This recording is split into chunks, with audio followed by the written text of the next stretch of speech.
traditional high school diploma option program. But let me just share with you the excitement that we are really thrilled to roll this initiative out. Okay, I'm going to pause for just 1 minute. There is still someone that has I'm assuming maybe a cell phone or something, and it is not muted. And we can actually hear a lot of background noise. So please look at your phone and make sure that your phone is muted. It is very distracting for everyone else.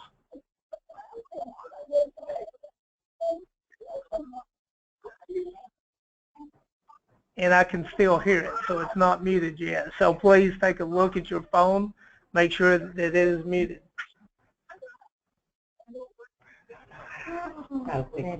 Okay. All right. So again, this is a option that we're very excited about. I think it's something that is going to allow our students to have the access to getting a high school diploma instead of actually a GED. So it's instead of a GED option, it's actually a high school diploma option program. So the way this is going to work is we've developed options. It's nothing new. It's things that you all do every day in adult ed. So let me just start by saying this. This is not something new. This is an adult ed student. They're going to be enrolled like any other adult ed student. You're going to be assessing them through the TABE assessment, put them into educational functional level. So it's exactly the way you are used to doing instruction right now and working with students. So it's nothing different. It's the same as it is right now. Instead of a GED, these students will have the ability to actually build credits toward a high school diploma. Okay, the high school diploma will be awarded by the local school district, and it will be information that will be actually information that will be you will send over to the local high school for them to look at, so you can then they will award that. So that's a little confusing, I'm sure, but Wendy's going to walk us through the entire process. Again, we're really excited about it. We think this is a great opportunity for our students out there. This is something that we've worked on for the last several months. We've actually had directors out there to help us with this process. We've had State Department of Education staff, so we've got a lot of support in working and creating this process. So we have some forms that we're going to be showcasing with you this morning to help you get started on the program. The program will start at the end of September as the kickoff date is what we're looking at currently. So we'll be kicking that off at the end of September. So we're, again, I've said it multiple times, but we're really excited about this. I think this is going to be a game changer for our state and most of all for our students. This is something for those adults that have dropped out that may not come in for a GED but would come back in to actually get a high school diploma. We also have an option program, and Wendy will share with you, that's specific for those individuals that had the credits but did not actually pass the exit exam. We still have thousands of people in our state that has a credit-based diploma, but they did not pass the exit exam. So we have created an option to help them actually get a high school diploma. So that's exciting for those individuals. So we hope that this is an opportunity to get students into your program that have never been into your program before. And it's nothing that we've created that's going to be a really additional burden on you. It's things designed around what you're doing right now. So we've taken portions of the GED test can be used to build credits. The Workkeys Assessment can be used to build credits. You've got Ready to Work, that if you have a Ready to Work program, you can build credits that way.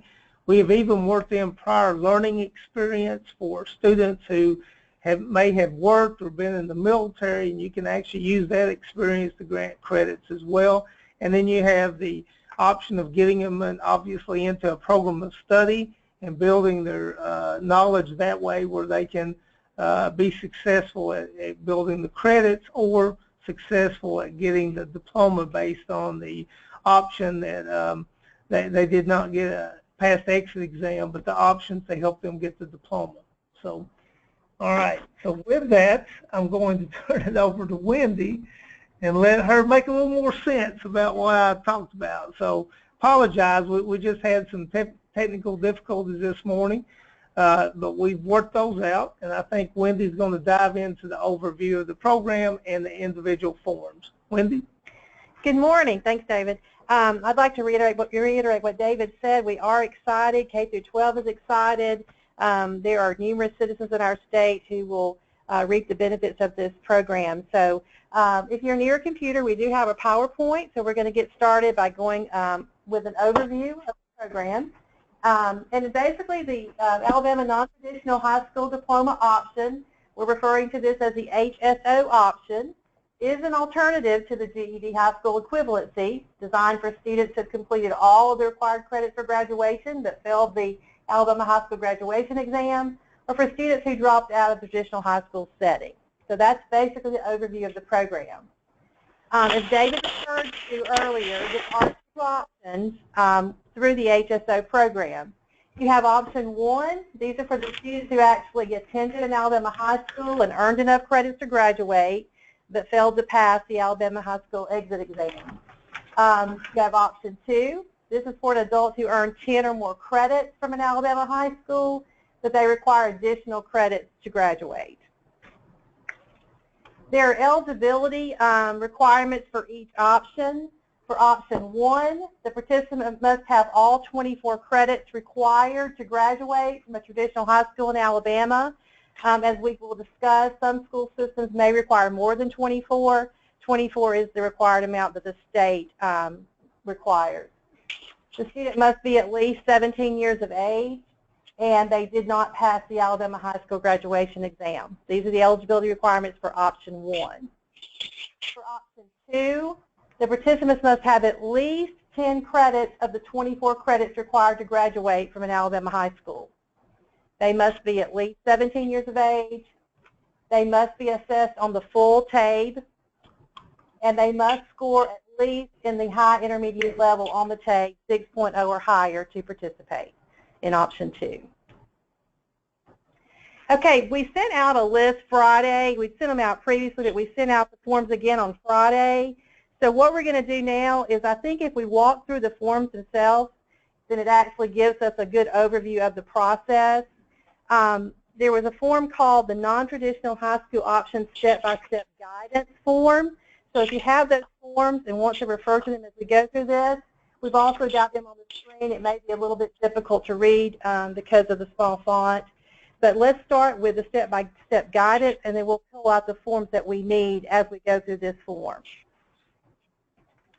On the guidance form, if you have a student, our hope and the hope of K through 12 is that the HSO students will actually be generated from K through 12. That is our hope and desire, that they will start with K through 12 and they'll be referred to us. However, we know we may have some students who may walk into adult education as their first point of reference. And if they do, then we can talk with them, and then we would give them the high school transcript request form at that point to take to the high school they last attended or the school system in which they last attended, and get that process started for them to send us the transcript. But if you look back at the guidance form, if you have a student and they've come to you, you need to first decide which option is going to apply to the student. So at that point, you're going to walk the student through the eligibility form, because we can't decide if it's an option until we know they're eligible. So if you want to pull out the options eligibility form, we're going to look at that form at this time. You'll see it asks for the student name, the adult education program, the high school, as well as the school system name. Student, well, we will choose option 1 or option 2. Of course, option 1, if the adult actually attended an Alabama high school and they have enough credits to graduate but did not pass the Alabama exit exam, then we would go through these requirements. They have to provide proof that they're 17 years of age. We must have their official transcript from the last high school they attended. We must also have the results of their graduation exam so we can know what areas they did not complete successfully. And the student must attend an adult ed orientation and complete the TABE locator, as well as an initial TABE assessment in their deficient area. If you look over back on the step-by-step guidance form, it defines deficient area for you. The deficient area is defined as the subject area which the student failed to pass on the high school exit exam. And as we'll discuss, if the deficient area is science or social studies, we will actually be administering the reading TABE. And we'll look at this a few more minutes when we get into the options themselves. Option 2 on the eligibility form. This is for an adult who earned 10 or more credits from an Alabama high school and requires additional credits for high school completion. Once again, they must be at least 17 years of age. We must have the official transcript from the last high school attended. And they must take the TABE locator as well as initial full battery TABE assessment, scoring high intermediate level of grade 6.0 or higher in all 3 sub-skill tests. So at that point, if you see that your student actually meets the option 1 or option 2, then we would move on to use the plan of instructions for option 1 or option 2.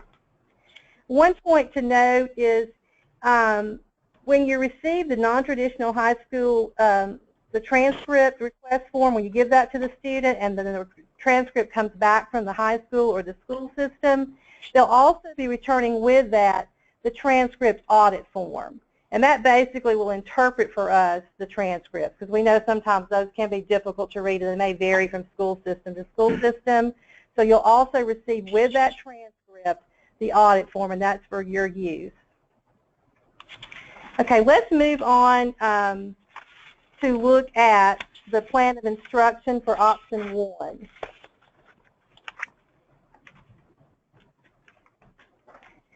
This is the option for the students who did not pass the high school graduation exam. With option 1, the students are going to choose one of the following options to fulfill the requirements. The student, as you can see on this form, student will receive, they can choose to receive instruction in the deficient area, which we just defined, with a post-test TABE score of 9.0 or higher on TABE level A. As we discussed, if the deficient area is social studies or science, if there's not a TABE sub-skill test for social studies or science, we will administer the reading TABE. If the deficient area is science or social studies, the plan of instruction for the student must also include the student taking the GED Ready test in either science or social studies, whichever is applicable, or in some cases it may be both, and they must score likely to pass on the Ready test for them to actually fulfill this requirement. And then you would post-test with the reading TABE for 9.0 or higher. Note, we must still adhere to the state-approved assessment policy for TABE testing, and also the adult education program will cover the cost of the GED Ready test in this option if science or social studies is the deficient area. Another option the student could choose, they could choose to enroll and complete a Ready-to-Work program, or they could choose to take the Workkeys assessment. With Workkeys, the student must score 4 or higher, silver, gold, or platinum in each area of Workkeys. The prep time for Workkeys will be based on the student's initial TABE assessment and their POI, and professional judgment is going to have to be used on part of the instructor or the director regarding the student's preparedness for the assessment and determining when they're ready to take the test. Some students may come in and initially just want to take the Workkeys. If you feel like they're ready to do that after you look at their TABE assessment, that's your professional judgment to make that call. However, if the student does take the Workkeys assessment and they're not successful in meeting the requirement on that initial test, they must complete a program of study before being administered another Workkeys assessment. Another option they could choose for option 1 is they could be referred to the campus prior learning experience specialist and be awarded credit for prior learning experience. There is actually, I'm going to provide, it's on one of the forms, it's the actual URL for the ACCS website, which gives you all the information you may need about prior learning experience. We will also be sending out a contact list shortly for your school regarding who you would contact in regard to reviewing prior learning experience. Sometimes in prior learning experience, the students would have to be assessed a test to see if the prior learning can actually be awarded, or sometimes they'll have a portfolio that will be reviewed by the PLE specialist. And those are your options for option 1. Okay. Now we're going to move on to option 2. This is for students who've earned at least 10 credits from Alabama High School.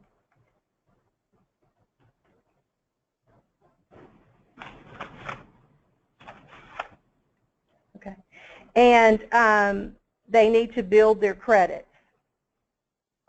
Regarding the PLI, once it's established, you need to make sure that all the paperwork is placed into the student's file and the student is enrolled in ASAP and coded as an HSO student. We're going to get into that in a little bit more at the end.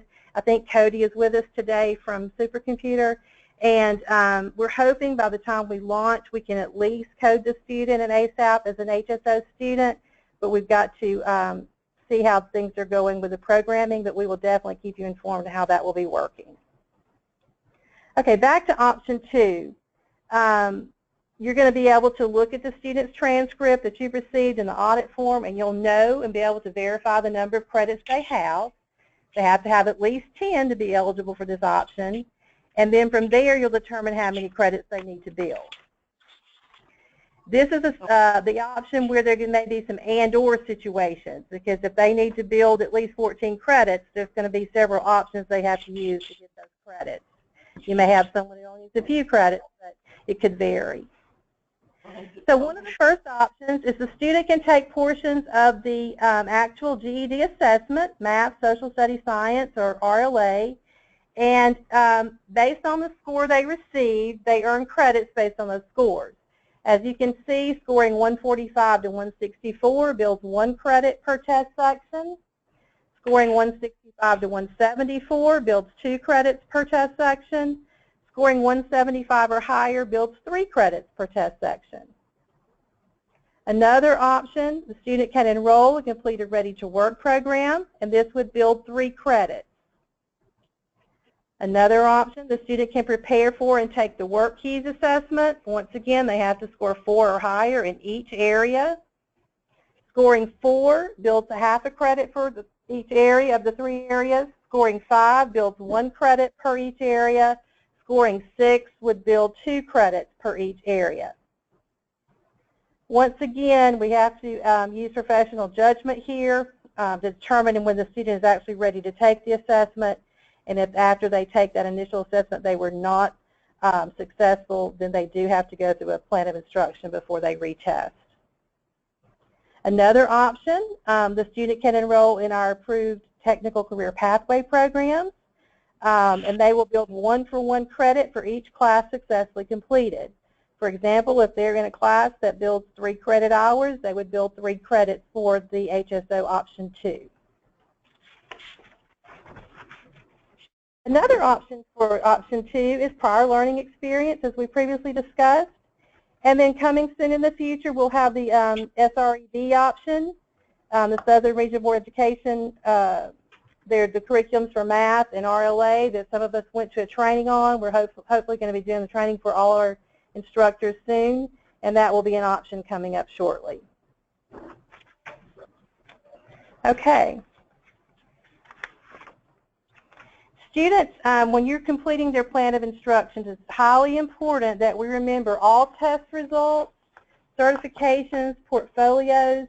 We must keep these on file in adult education, and it's recommended we keep those on file for at least 3 years.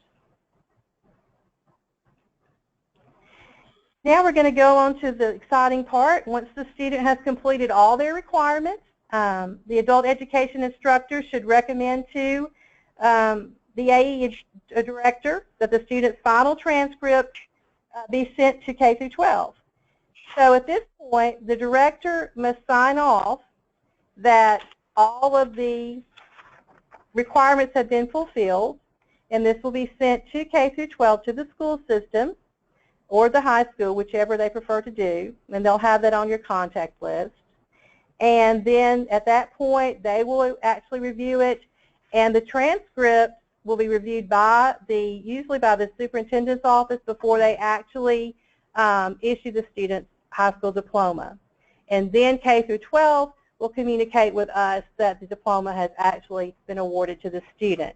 That's another thing we're hoping with ASAP, that hopefully that will be electronic in the near future, and we'll actually be able to get alerts when that's been awarded. We're working on that as well. So at that point, you would use the non-traditional high school diploma options official transcript form to send over to K through 12 to show them that the student has actually completed the HSO process. I think we've got that up now.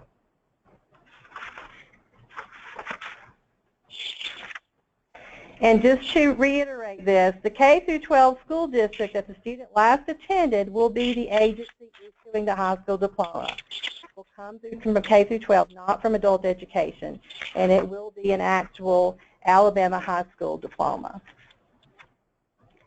So as you can see, as we walk through the actual forms, it basically is an actual design of the process itself.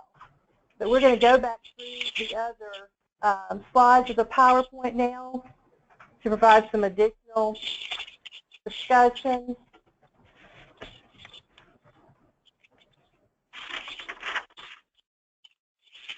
These are just some important things to remember. The student process, as we said, should initiate with K through 12. If the student with a high school options transcript form refer them to the school they last attended. Sorry, I think we had the wrong one up.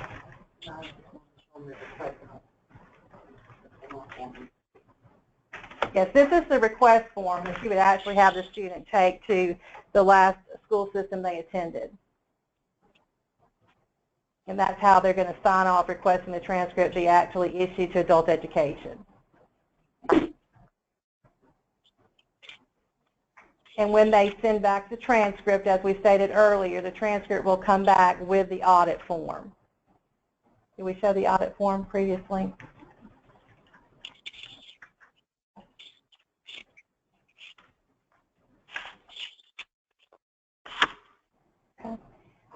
Once the student comes back to us, they have their official high school transcript and the audit form, then we can determine their eligibility and put them in the right program of study. If a student wishes to begin working with the adult education program prior to us receiving their official transcript, you would just treat the student like a normal adult education student, let them begin, complete their TABE assessment, and create their program, their POI. But if that needs to be adjusted once we have their transcript back, then we can do that. But they're still an adult education student. We did have some concerns from K through 12 that there are some of our students who actually completed the number of credits required to graduate from high school, but they did not pass the Alabama high school graduation exam. And these students are currently living out of state, and they asked us if we could address that. And this is the manner in which we said we could address that. We can only assist these students on a case-by-case basis in the high school option 1 only. We will not be able to assist out-of-state students that need to build credits. The out-of-state student participating in the option 1 will have a limited plan of instruction to include only Workkeys and prior learning assessment. So if you have an out-of-state student of this nature, K through 12 will contact us first, hopefully, to determine a student's eligibility. If we approve the student as being eligible, an email will be sent to the local program which services the area the student's high school last attended. The local program will be provided with contact information for the student, and we'll need to contact the student to complete the registration process with the student. At this time, we're working on a method to enter an HSO out-of-state student in ASAP, but until the process is formalized, a paper file will be needed to maintain for the out-of-state student. A TABE assessment will not be required for this type of student at this time. That's the only case where you would not have a TABE assessment. Friday, with the forms, I do believe you received the K-12 Ed Directory. This provides your contact person at the local high schools and school systems. We'll be sending the prior learning experience contact list out shortly. You also can look on our website. I provided the URL here. It gives a step-by-step process for prior learning experience. This will be very beneficial for you and for the students as they walk through the POI options. Just remember, you and your team are not responsible for assessing PLA. This will be a referral to the PLA contact at the campus or here at ACCS. We have a few Q&A questions here. We're going to be sending out FAQs shortly. That's going to be much more in depth. But just to go over some of the things we've already highlighted today, who issues the diploma to the HSO student? That would be the Alabama high school that the student last attended. What type of diploma will the student receive? They receive an actual state of Alabama high school diploma. Who initiates the HSO process? The process is initiated by the adult who gets his or her official transcripts from the local school system. In regard to official transcripts, how will these be sent to the AE program?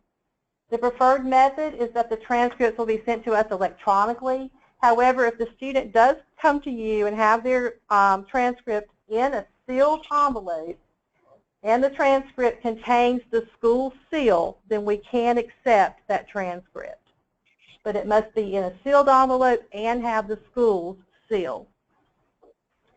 Will a student already enrolled in adult education be eligible to participate in HSO? Yes, if they qualify. They have to meet all the eligibility requirements, and they would have to request an official transcript from the high school they last attended, just like any other student going through the HSO process. Are students who complete the HSO program eligible for the free 3-hour college class? Unfortunately, no. This is only for students who complete a GED because that was per board policy.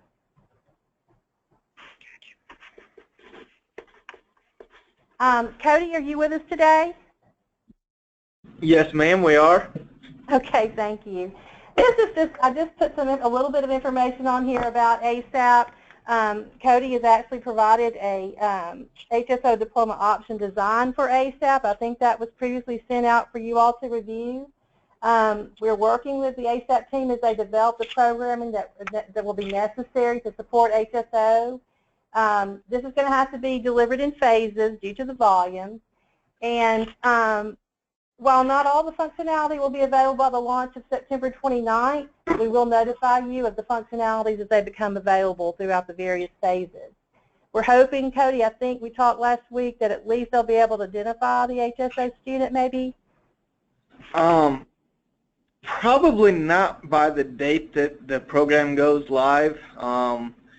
We're hoping by the date that the program goes live, we can at least have all of the forms in ASAP. That way it's a little easier for the users to find and print those forms to keep track of the paper things until we can get that first phase completed. Okay. All right.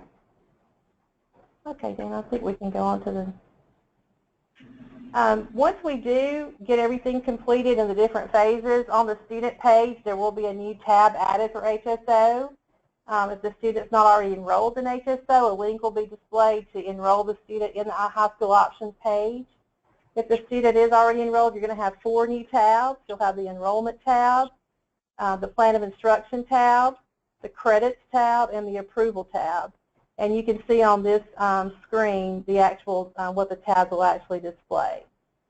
So it's going to be very concise and very easy to be able to input and see this information once the phase is actually completed.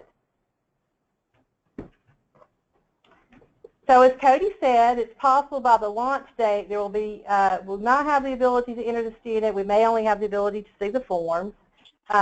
We will provide updates as available. If we're not able at launch date to enter the student as an HSO participant, we will enter them as a regular adult education student and update the student's status and information in ASAP when possible.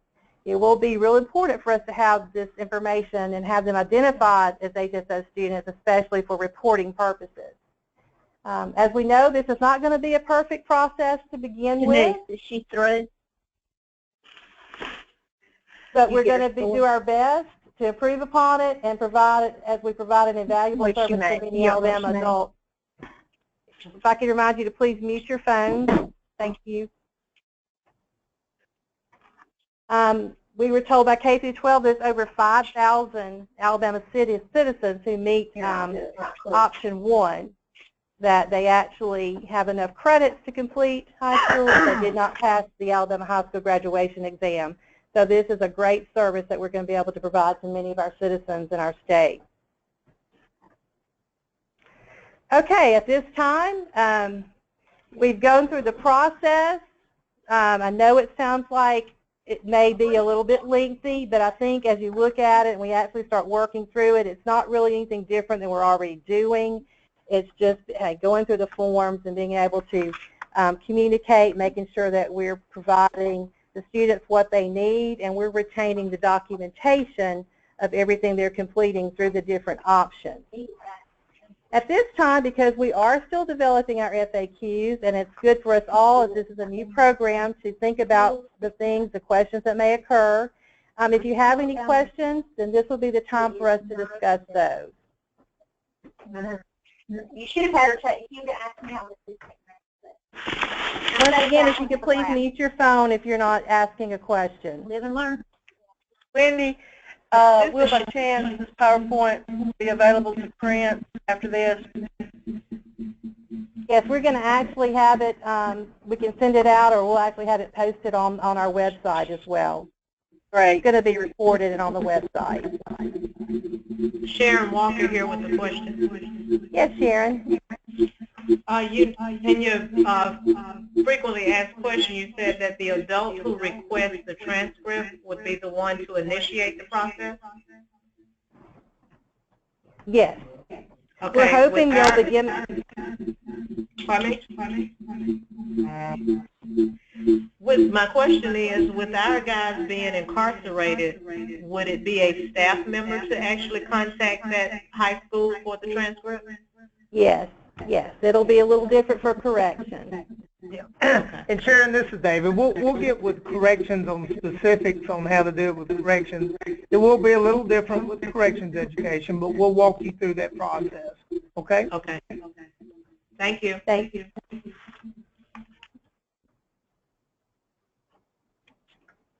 Any other questions? I know we went through a lot.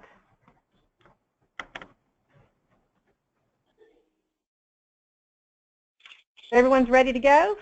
September 29th, we're going to kick this off. We're going to have lots of successful students. Yes. Wendy, I'm sorry, this is Brenda. I have 4 other people sitting in here with me, and we have some questions about private schools. This is, if they're non-accredited, can they go back and get their, come to us and say they have 10 credits and then get their diploma from that school? Or is this only for public schools? If this is with K through 12 public school students. Public schools only.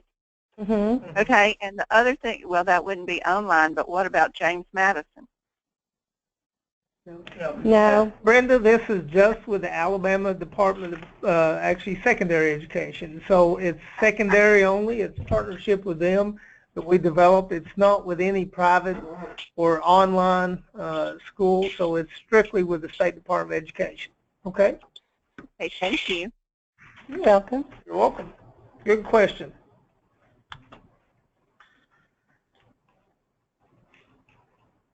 This is Nancy McDonald. There's no seat time requirement. I mean, attendance requirement, like number of hours. Yeah, Nancy, you're going to track this student like you would any other student, and actually you're going to have seat time and instruction time to build with these options. So these options that we talked about with portions of the GED test, with the Workkeys Assessment, Ready to Work, you're going to have a lot of seat time, excuse me, I'm losing my voice this morning, with that option, okay? So you're going to there's no minimum requirement. we're not saying any minimum requirement on the attendance, no. Okay. But you know as well as I do that you have to have 40 hours of instruction in order to post-TABE, because they're going to be in levels, so you're going to be giving them a post-TABE assessment as well. Right. You got to show those level completions, okay? Okay. Any This other is questions? John. Yeah, this is John at Wallace Hansville, and I'm still kind of new to this whole process, but I had a couple of questions. Okay. The option 1, from my understanding, is that mainly going to be limited to some of our older students who were enrolled in high school during the times that the exit exam was being offered. And Yes. then the option 2 is mainly going to be limited to some of those students, but also some of the younger students who did not have to go through the exit exam process. Is that correct? That is correct. Great summary. Okay. Thank you. You're welcome. Thank you, John. And we're getting these questions down to include with our FAQ, so all questions are appreciated.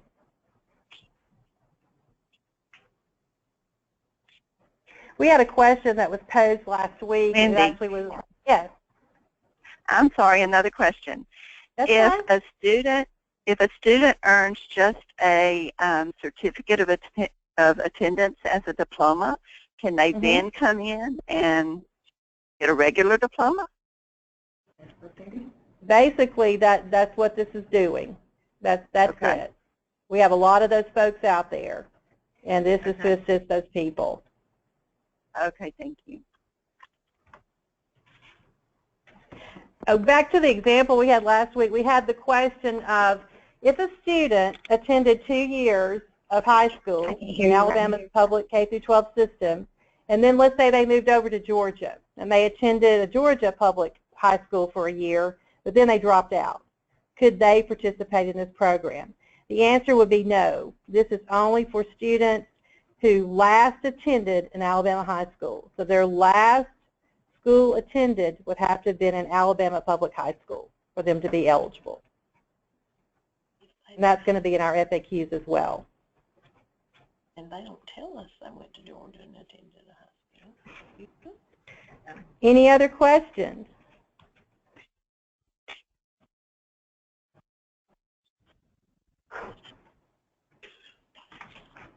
Comments?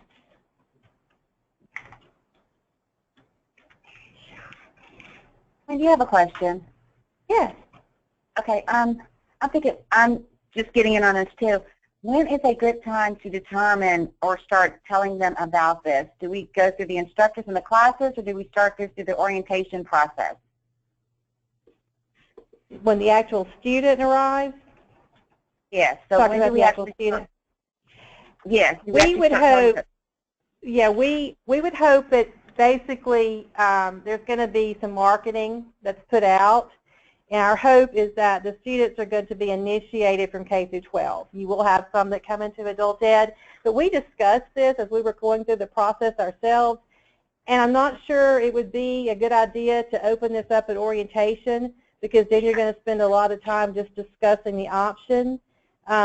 It may come up when you're working with the students if this is an option, but I think they're going to be able to hear about it through the press releases, and they're actually going to come to us asking us about at that time. You may have a student that you're working with and you see this might be a more viable option, but when we went through the process, we thought it might be a little bit time-consuming and be a little bit distracting if you actually start talking about this during the orientation process. Thank you, Does that help? Yes.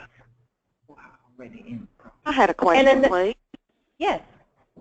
What TABE level is there going to be? Do they have to be TABed on TABE level A, or what if we've got somebody who tests, on a TABE level M? Do they have to be brought up to that A level to qualify for this? Yes. As you'll see, to be eligible for option 2, where they're building the credits, they have to be at least at the high intermediate level of a 6.0 grade equivalency or higher. And then to fulfill the requirements, if they choose, let's say on option 1, if they choose to receive instructional support and then be TABE tested, post-tested, they do have to test on TABE level A at 9.0 grade equivalency or higher. There is rigor built into this. K through 12 definitely wanted rigor to be built into this. So these are some of the requirements and suggestions they made that was approved by the board. Great. Thank you so much. You're welcome. Wendy, you've got a couple of questions in chat as well. Okay, thank you. We'll take a look at that. While we're pulling those up, we did have a question that was posed to us a few weeks ago. What about our students who are already existing students in our adult education programs? If they hear about the high school options program, if they want to actually choose this instead of going through the GED process, are they eligible to do so? The question would be yes, if they meet the eligibility requirements. They have to go through the process like any other HSO student. We're going to pull up the questions on chat now.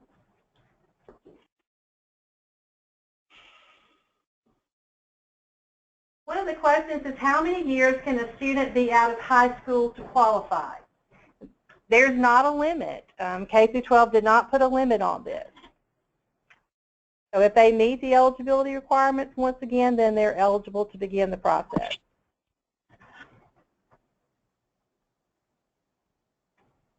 Another question in option 1, the adult ed pays for the practice test. Who pays for the GED test in option 2?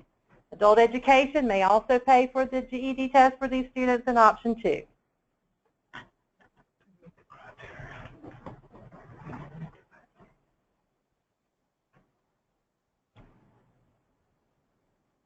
I think that's all the questions we had in chat.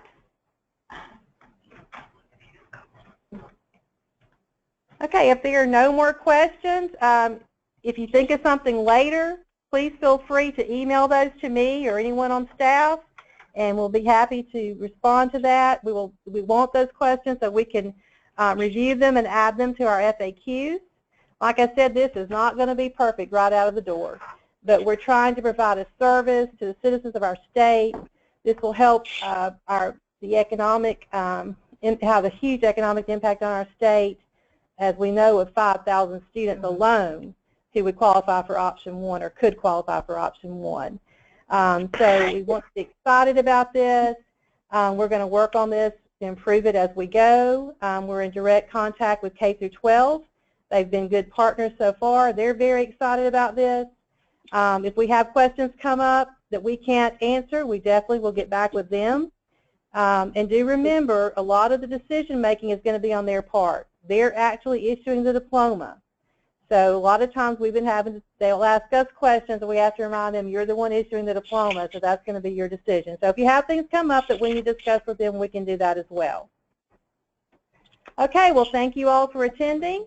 Like I said, please send us any questions that you may have, and we look forward to working with you on this process and helping our students in our state. Hope you have a great day. Can I ask a quick question? Sure. Sorry to bring this up at the end. Handouts that would have gone along with all of the PowerPoint stuff that we've seen today, do we have access to that, or is there somewhere we can gain access to that, or could you possibly email that to me? Are you talking about the forms that we showed and the step-by-step guidance? Now, we have the forms, but the PowerPoint that you've gone through and so forth today, that would be something that we don't have, or we just, can we have access to that, or is there a link we can follow? Yes, we're going to be posting that. I just addressed that a few minutes ago. We're going to be posting that on our website. Okay. So it will be available on our website. Okay, great. Thank you so much. And we can also hopefully send out the PowerPoint to the directors, and they can share that with you all as well. Wonderful. Thank you so much.